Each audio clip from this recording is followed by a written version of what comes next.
સ્વામિનારાયણ ભગવાનની જય, અક્ષર પુરુષોત્તમ મહારાજની જય, ગુણાતીતાન સ્વામી મહારાજની જય, ભગતજી મહારાજની જય, શાસ્ત્રીજી મહારાજની જય, યોગીજી મહારાજની જય.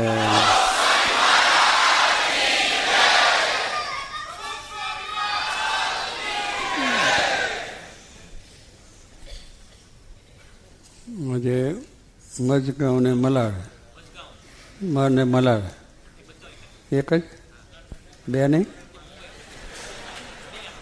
હે, મલાડ ને મજગાંવ એક જ? તમે અત્યાર સુધી એક જ જાણતા હતા? તો બરોબર, તમે મને ખાડ્યો છો ને.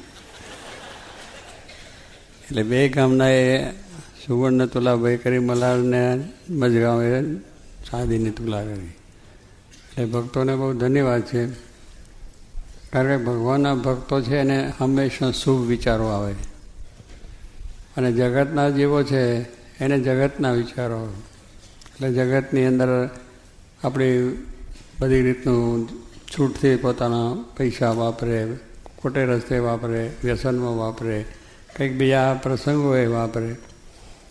એટલે એને એની અંદર મજા છે. લોકો જુએ, તમાશો જુએ, લોકોમાં વાહવાહ થાય, આવી દ્રષ્ટિ છે. એટલે જગતના જીવોને એમાં બહુ માન થાય, કંઈ માન મળે, મોટપ મળે, કીર્તિ વધે, એટલા માટે પણ કરતા હોય છે. એટલે કહેવાનું શું છે કે ભગવાનના ભક્ત છે એને ભગવાન કેમ રાજી થાય એનો હંમેશા વિચાર રહે છે. હવે બધા ભક્તો તો મજગાંવના આપણે જોઈએ છે કે ઘણા વખતથી આપણો સત્સંગ ત્યાં છે, બધા સાધારણ સ્થિતિના છે, અને બધા મજૂરી કરતા મિસ્ત્રીને બધા એ છે, અને એ બધા આપણે જોઈએ છે. પણ છતાંય એમનો સત્સંગ પણ એવો દૃઢ ચડતો ને ચડતો રંગ. મલાડમાં પણ સત્સંગ ચડતો ને ચડતો રંગ છે, ને બધા પર્વમાં પણ સત્સંગ ચડતો રંગ કહેવાય. જો કે મારી ઈચ્છા હતી એટલે પરા બિયાથી જેમાં સત્સંગ થયો, પણ એ સત્સંગની સાથે ચડતો ને ચડતો રંગ, ઉત્સાહ. દરેક પ્રસંગે, દરેક ઉત્સવોની અંદર પણ તન મન ધનથી પોતાનું સમર્પણ હોય છે. એમ આપણે સત્સંગની અંદર ચડતો રંગ રહે અને આપણે ભગવાનને રાજી કરી શકીએ, એ એક બહુ મોટી વાત છે. મહારાજે કહ્યું કે અમે સુખ સ્વામી છે એ જ્યારથી આવ્યા ત્યારથી ચડતો રંગ. સુખ સ્વામી મહારાજનો જમનો હાથ કહેવાય, કારણ કે મહારાજનું દરેક લખવાનું જે કાર્ય હતું એ સુખ સ્વામી કરતા હતા. અને મહારાજને વિશે બહુ નિર્દોષ ભાવ, દિવ્ય ભાવ, અને મહારાજની જોડે રહેતા હોય એટલે ઘણા પ્રસંગો તો બને. જાણીએ છીએ કે ભેડી શાળે મહિમા રહે નહીં. ભેડી શાળે હોય ને ત્યારે કુદારો પ્રસંગ એવા બની જાય એટલે ઘરમાં પણ આપણે બધું વાહન ખકડે ને બધું થાય, ને સત્સંગમાં આપણે એવું થાય. કારણ કે એક ધારો જે સત્સંગ રહેવો બહુ કઠિન છે ને. કંઈ ચડતી પડતી આવી જાય, કંઈક પ્રસંગ બની ગયો, કંઈ આ થયું, કંઈ અપમાન થઈ ગયું, કંઈ આ બોલ્યું, એટલે એ બધું થઈ જાય છે. એવા પ્રસંગ સુખ સ્વામીને તો મળ્યા. ને મારાની સાથે રહીને મારાનો મહિમા સમજવો એ મોટી વાત પાછી. કે મારા તો લીલા ચરિત્ર એવાય કરે, મનુષ્ય ભાવ એ કરે, ને કંઈનું કંઈ દેખાડે, કંઈ બોલે, ને કોકને કંઈ કહે, ને બીજાને ત્રીજું કહે, ને ત્રીજાને ચોથું કહે. હવે એમાં ભેગારી એટલે જોઈએ તો કે મહારાજ આવું શું કરતા છે? એના બધા ચરિત્ર દિવ્ય. મારાના ચરિત્રોમાં જરાય મનુષ્ય ભાવ નહીં. અને એવી રીતે એક વખત પ્રસંગ છે, કહીએ કે પોતે મહારાજની ટપાલ બધું લખે, એટલે મહારાજ પોતે લખાવે અને કાગળ લખે બધો. એટલે રાતના સુવાનો ટાઈમ હતો, એટલે ત્યારે સ્વામી મહારાજે કાગળ લખવાનો કહ્યો, અને કાગળ લખવા માંડ્યા. 9-10થી શરૂ કરાયો. પછી મહારાજે કાગળ લખાયા પછી કે વાંચો આવે ફરી પાછો, કારણ પેલું એ કર્યું હોય ને કંઈ ભૂલ ધૂલ રહેતી હોય તો સુધારવાનું થાય. એટલે ફરી વાંચો. મારે કે આ બરાબર લખાયો નથી, ફાડી નાખ્યો સુખ સ્વામીએ. ફરી પાછો લખાયો, ફરી પણ લખ્યો, ફરી લખીને પછી કાંઈ વાંચો તો કે આ બરાબર લખાયો નથી, ફાડી નાખ્યો. ત્રીજી વખત, ચોથી વખત, પાંચમી વખત, છઠ્ઠી વખત એમ લખાવતા રાત સવારના 4 વાગ્યા. ત્યાં સુધી મહારાજે ફાળ્યો લખ્યો. પછી એમને શીખવાનું સ્વામી તો એમ થાય ને કે ભાઈ લખવો હોય તો લખી નાખો એક વખત, આ વારે ઘડે થાય શું છે. પણ પછી દીવો બંધ થઈ ગયો.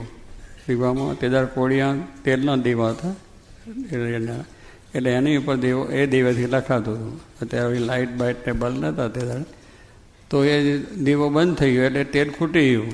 એટલે સુખ સ્વામી રાજી થયા કે હવે કાગળ લખવાનું બંધ છે, મહારાજ સૂઈ જાય ને આપણે સૂઈ જઈશું. પણ મહારાજને એમને દિવ્ય ભાવ બતાવો અને એમને વધારે દ્રઢતા નિશ્ચયની કરાવવાની એટલે આમ પોતે પગ લાંબો કર્યો અને અંગૂઠામાંથી લાઇટ નીકળી, 1000 બલનો તેજ નીકળી પડ્યો. 1000થી ઉપર હશે મારો દાવો, કારણ ભગવાનનું તેજ તો એનું વર્ણન થયું નથી. અતિ અપાર છે અક્ષરધામમાં દિવ્ય તેજ, તેજ ને તેજ, તે તેજના અંબાર એવો ભગવાનનો પ્રકાશ છે. તો અને એમાંથી નીકળ્યો પેલા આશ્ચર્ય થઈ ગયા. અને પછી એ બધું થયું એટલે એમને થયું કે નહીં, મહારાજ આ તો લખાવતા હતા પણ આપણે જે એમને પોતાની જે શંકા તે દૂર થઈ ગઈ અને મહારાજનો વિશેનો ભાવ થઈ ગયો. એટલે કહેવાનું શું કે ભેગા રહીએ તો જરા ફેરફાર થાય. પણ સુખ સ્વામીને મહારાજે કહ્યું ચડતો ને ચડતો રંગ હંમેશ સુધી રહ્યો. અને મહારાજને બહુ જ એમને મહિમા સમજીને કથા વાર્તા કરી છે. તો આમ કહેવાનું શું કે ભેડી શાળે આપણને આવું બધું બની જાય છે. એટલે આ સત્સંગમાં આવીને પણ જો આપણે આ બધા મહિમા સમજ્યા હોય, ભગવાનનો મહિમા હોય, સત્સંગનો મહિમા સમજ્યા હોય, હરિભક્તોનો એકબીજાનો મહિમા સમજાય, સાધુ સંતોનો એકબીજાનો મહિમા સમજાયો હોય તો જોગીમાં કે ભેટમ ભેટા, અને ના સમજાય તો ચેટમ ચેટા. પેલો આમ જાય ને પેલો આમ જાય કે કેમ કે મારે એનું મોડું જોવું નથી. એટલે ભાઈ ભેગા બેહીને વાતો કરવાની છે, સત્સંગની છે, બીજું ત્રીજું છે. પણ એ કહેવાનું છે કે મહિમાની વાતો સાંભળીએ એટલે આપણને પછી સત્સંગમાંથી મન પાછું પડી જાય, જરા દુઃખ થઈ જાય.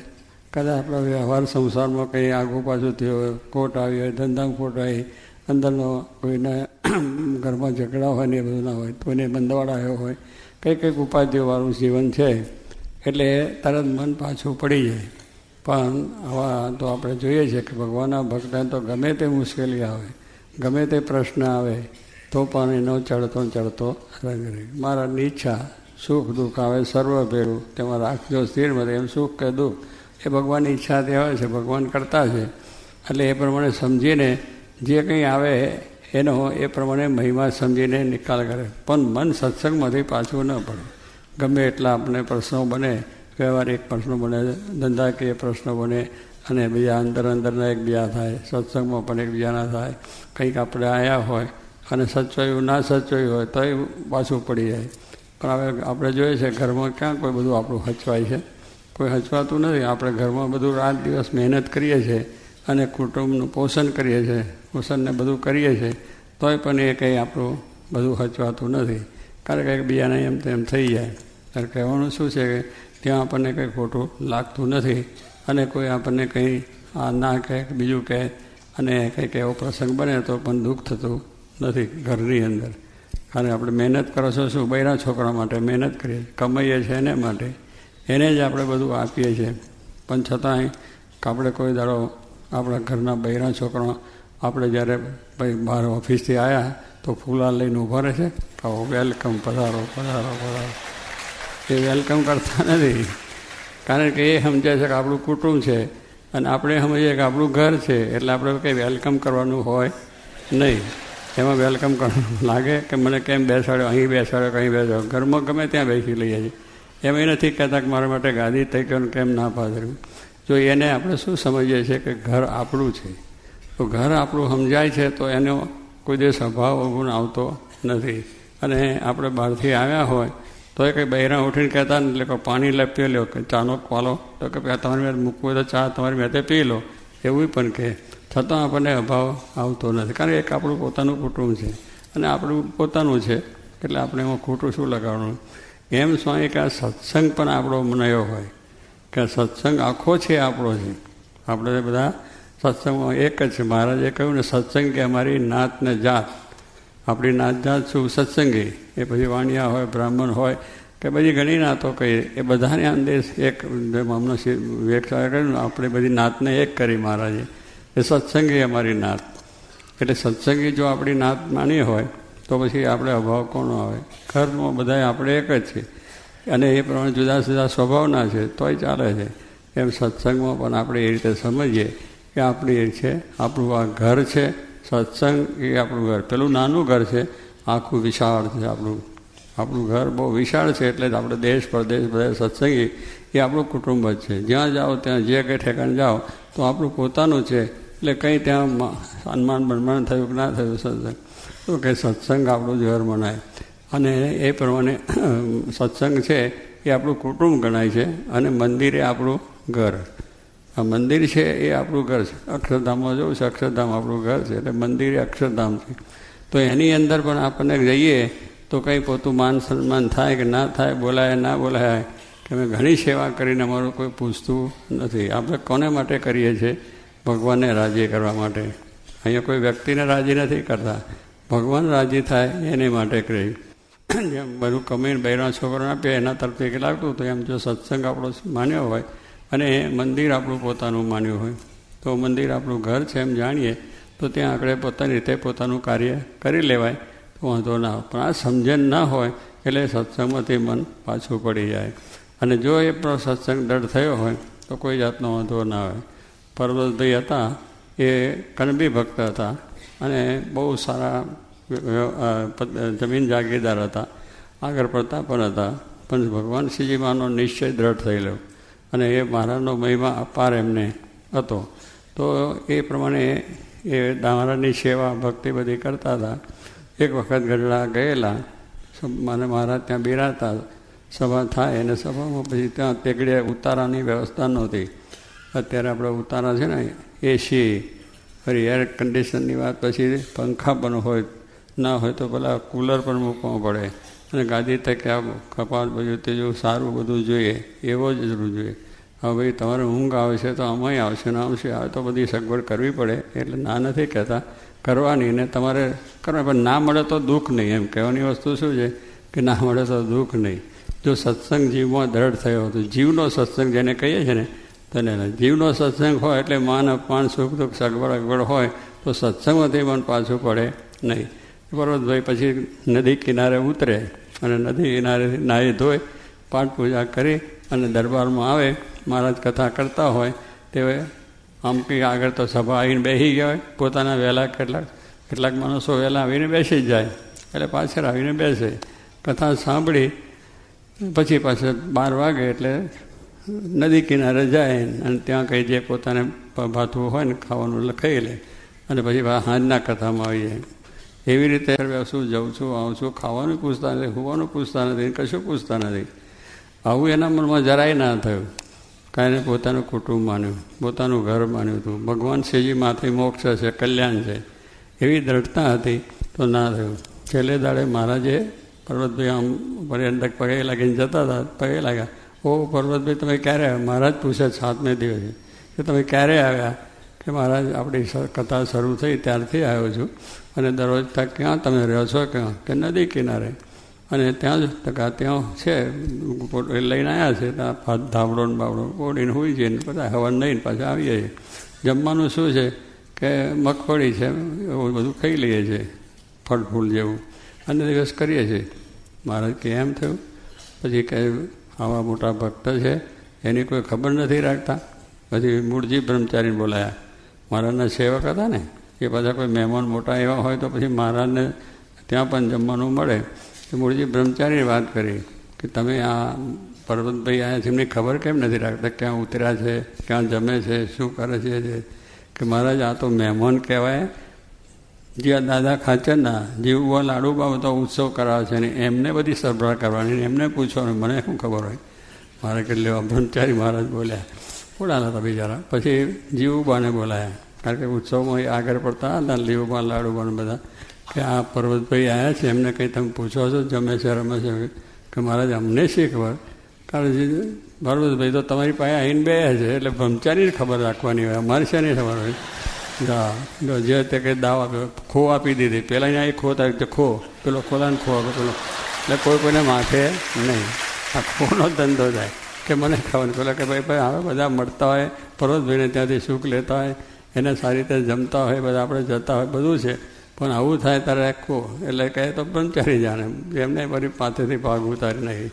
એટલે મહારાજ પછી આવું હોય, આવા ભક્ત છે એની ખબર રાખવી જોઈએ, આપણે એમનું ધ્યાન રાખવું જોઈએ. પણ પર્વતભાઈને જરાય શંકા ના થાય. એમ કહેવાનું શું છે કે સેવા હતી, નિષ્ઠા હતી, સત્સંગી હતા, મુખ્ય હતા, આગળ પડતા હતા, તો પણ દુઃખ. કારણ કે જીવનો સત્સંગ હતો. કે આપણે જે કંઈ કરીએ છીએ ભગવાનને રાજી કરવા માટે કરીએ છીએ, આપણા મોક્ષ કલ્યાણ માટે કરીએ છીએ. એટલે એમાં કંઈ માન અપમાન સમજવાનું નહીં. જે વખતે જે મળે એનાથી નિર્વાહ કરીને સત્સંગ કરવો છે. સત્સંગ કરવા આવ્યા છે, સત્સંગ થાય એ મુખ્ય વસ્તુ છે. બાકી તો બધું બીજી સગવડો તો બીજા મળી રહે છે. કદાચ અહીં ના મળે તો આપણું ઘર સમજી લઈએ અને એમ કરીને આપણે નિર્વાહ કરી લેવો જોઈએ. તો સત્સંગમાંથી કોઈ દિવસ ડગમગ થાય નહીં. જ્યાં સુધી ડગમગે દિલ ત્યાં સુધી નવ બ્રહ્મ પ્રકાશે. મન જો આપણું ડગમગ થાય કે આમ થયું ફલાણાએ મને ના બોલે, આમ થયું, આ બધું ડગમગ હોય ત્યાં સુધી આત્મજ્ઞાન થાય નહીં. એ પછી માન મોટો કીર્તિની અંદર અને આપણે બધી સગવડોની અંદરથી જ આપણું બધું કામ પૂરું થાય. સગવડ ને અગવડ જે હોય એનાથી કામ કરી લઈએ એ સત્સંગ છે. તેનો ભાવ ટળી જાય અને જીવનો ખરેખર પાકો સત્સંગ થાય તો બ્રહ્મરૂપ થયા પછી કંઈ ખોટું લાગતું નથી. તો એ માટેનો આ સત્સંગ છે, જીવનો સત્સંગ. ભગતજી મહારાજે શું કહ્યું, હમણાં સમયે કહ્યું કે આ પ્રમાણે તમે જાઓ, બહુ સેવા કરી, પછી ઘરે મોકલતા કે ત્યાં તમને 60,000 રૂપિયા મળશે અને બધું તમારું ત્યાં વ્યવહાર બધો ચાલશે અને સારું થશે. એટલે ભગતજી મારે કે આ 12 વર્ષ તમારો 13 ગોપાણસોયનો સમાગમ કર્યો. આટલાથી જ સત્સંગ કરતો આવ્યો છું, પણ એમાં આ સંસારમાં સુખ છે એવું કોઈ દાડો વાંચ્યું, એવું કોઈ દાડો સાંભળ્યું નહીં તમારા મુખે. સંસાર ખોટો છે, દુઃખરૂપ છે અને આ પ્રમાણે ઉપાધિરૂપ છે અને સત્સંગ સાચો છે, ભગવાન સાચા છે, એની ભક્તિ કરી. આ વાત મેં સાંભળી છે. પછી મારે એ જઈને 60,000 રૂપિયા નથી જોતા અને વ્યવહારે કરવો નથી. મારે તો તમારો સત્સંગ કરીને મારા જીવનો સત્સંગ કરવો છે. એ મારો જીવનો સત્સંગ થાય એ માગ્યું. કહેવાનું શું છે કે આપણે આ જો સત્સંગ કર્યો હોય તો બીજી લાલચો આપણામાં રહે નહીં અને સર્વ પ્રકારે સુખ્યા આપણે થવાય એવું આ સત્સંગ છે. તો કહેવાનું આપણે આ પ્રમાણે સત્સંગ કરીએ છીએ, સેવા કરીએ છીએ, ભક્તિ કરીએ છીએ, એ ભગવાન રાજી થાય અને આપણા જીવના કલ્યાણને માટે, આપણે બીજા માટે કરતા નથી. મારા જે પણ વચનાત્મા કહ્યું કે જે સત્સંગી છે એને પોતાનું ધન, ધામ, કુટુંબ, પરિવાર કોને માટે કરવું? બૈરા છોકરા માટે. કારણ કે કરવાનું તો એને માટે છે ને. આપણું ધન ધામ શું કરવા? બૈરાને કરવાનું. આપણા બૈરા છોકરા સંસારને માટે કરવા માટે ના, એ નથી. આ બધું કંઈક રાજી રાખવું, ભગવાનને અર્પણ કરવું. કારણ ભગવાને શરીર આપ્યું છે, ભગવાનમાં થયું છે એટલે ભગવાનનું છે ને ભગવાનને અર્પણ કરવાનું છે. એટલે મારે વચનાત્મા કહ્યું કે ધન એટલે પૈસો, ધામ એટલે આપણું જે મિલકત હોય, મકાન ધામ, ધન, ધામ, કુટુંબ, પાછું કુટુંબ અને પરિવાર, જે આપણો કુટુંબનો પરિવાર, આ બધું ભગવાનને અર્થે કરી રાખવાનું. એ પ્રમાણે કહ્યું. દાદા ખાચરે આ પ્રમાણે કરેલું હતું કે પોતાનું દરબાર ભગવાનને અર્પણ કર્યા, આખો ગરાસ મહારાજને અર્પણ કર્યો. એમની બહેનો, કુટુંબ, પરિવારે પણ ભગવાન પરાયણ અને આખો પરિવાર ભગવાન પરાયણ જ હતો. તો બધું કર્યું. જ્યારે મહારાજ આજ્ઞા કરે ત્યારે સેવા કરી. મહારાજે આ તમારો ગરાસ છે બહેનોને લખી દો. હવે ગરાસ તો એમાં ઉત્પન્ન આવવાનું હોય, એ તો પોતાની મિલકત કહે. મારે કહ્યું લખી દીધું તરત, ખાસો પત્રો લાગીને. પછી થોડીક વાર પછી થઈ ગઈ. પછી દાદા તમે શું કરશો? તો કે ભાવનગર સ્ટેટમાં જઈશ અને 200-300 રૂપિયા મળશે, નોકરી કરી. હવે જેને સારો દરબાર કહેવાય, સારી આવક કહેવાય, સારો ગરાસ છે, એને મહારાજે કહ્યું તો લખતા વાર ના લાગે. આપણું શું ધન ધામ અર્પણ કર્યું હોય તો વિચાર ના આવે. કંઈ આ ભગવાન લેવા આવ્યા નથી, પરીક્ષા આપણી છે. પણ દાદાએ પરીક્ષામાં પાસ થયા, લખ્યો. પછી 2-4 દાડા પછી થયું એટલે મહારાજે એમની બહેનોને બોલાયા, જીવવાન લાડવા, કે તમને ગરાસ તો લખ્યો, એનો કારભાર કરવા તો કોઈક જોશે ને, આ બધા સરકાર દરબારમાં જવું હોય તો. એટલે દાદા ખાચરને રાખો પગાર આપીને. તો કે સારું, એ આપ કર્યો. અને પછી એ રીતે રહ્યા. પણ એમ ના થયું મહારાજ હું જ્યાં રાજા થઈને બેસતો, મારું માન સન્માન, હું પછી નોકરી કરું? નારાજે કે મહારાજની આજ્ઞા છે ને, તો એ પ્રમાણે પણ કર્યું. એટલે કહેવાનું શું છે કે ધન ધામ કુટુંબ હર્યું હોય તો આપણને કોઈ દુઃખ ના થાય, કોઈ મુશ્કેલી ના થાય. ધન ધામ કુટુંબ પરિવાર બધું દાદા ખાચર અર્પણ કર્યું હતું. તો આપણે પણ આ એક સમજણ કરવાની છે કે ભગવાન દાદા ખાચરનો ગરાસ મારા લઈ ગયા નથી. એનો જે કુટુંબ છે પણ છે, એમનો ગરાસ એ અત્યારે છે ને છોકરા એના બધા કરે છે ને સારી રીતે કમાય છે ને બધું થાય છે. પણ મહારાજે જે કહ્યું કે સત્સંગ જીવનો થયો હોય તો કોઈ જાતનો વાંધો આવે નહીં. આપણે એ પ્રમાણે સત્સંગની સમજણ કરવાની છે કે જેથી કરીને આપણે કોઈ બંધન થાય નહીં. આપણે બંધન ના થાય એનું જ્ઞાન કરવાનું છે, વ્યવહારમાં રહેવું. એમાં ધંધો કરો, નોકરી કરી, પૈસા કમાવા, પૈરા છોકરા બધાને હાચવા કરવા, લગ્ન કરવા, બધું કરવું. અને લગ્ન બધું થાય છે, લગ્ન કરે છે ને વળી પસ્તાય છે ને વળી પાછું કંઈક થાય છે ને વળી છૂટું થાય ને કંઈ ભેગું થાય ને એ તો બધો કુટારો ચાલ્યા જ કરે છે. એમાં કંઈ વાંધો નથી ને એમાં દુઃખે નથી ને કોઈ આપણી મુશ્કેલ નથી. એમ સ્વામી કહે છે આપણે સમજીએ આ ભગવાને તો કોઈ જાતનો વાંધો ના આવે. એટલે જીવનો સત્સંગ અને આત્મારૂપ થઈને ભગવાનની ભક્તિ કરવાની કહી છે તો કરીએ તો વાંધો થાય. તો આજે મજગામને મલાલના ભક્તોને ધન્યવાદ છે, બીજા બધાને ધન્યવાદ છે. આવી સેવા બધા જ કરે છે. જ્યારે જ્યારે આવો પ્રસંગ આવે ત્યારે કર્યું છે. અત્યારે કોઈ ખામી રાખતા નથી. જ્યારે આવો પ્રસંગ આવે ત્યારે કરો છો તો મહારાજ આ બધાને ખૂબ તને મને ધને સુખી રાખે અને એ બધેથી સુખી રાખે. એની સાથે સાથે તમારા જીવમાં મહારાજને સ્વામી પ્રદાન થાય, શાસ્ત્રી મહારાજ, જોગી મહારાજ પ્રદાન થાય, સત્સંગ પ્રદાન થાય. એ આપણે કરવાનું છે અને એવો સત્સંગ થશે એટલે સુખ સુખની ટકલા છે. હયાન સ્વામી મહારાજની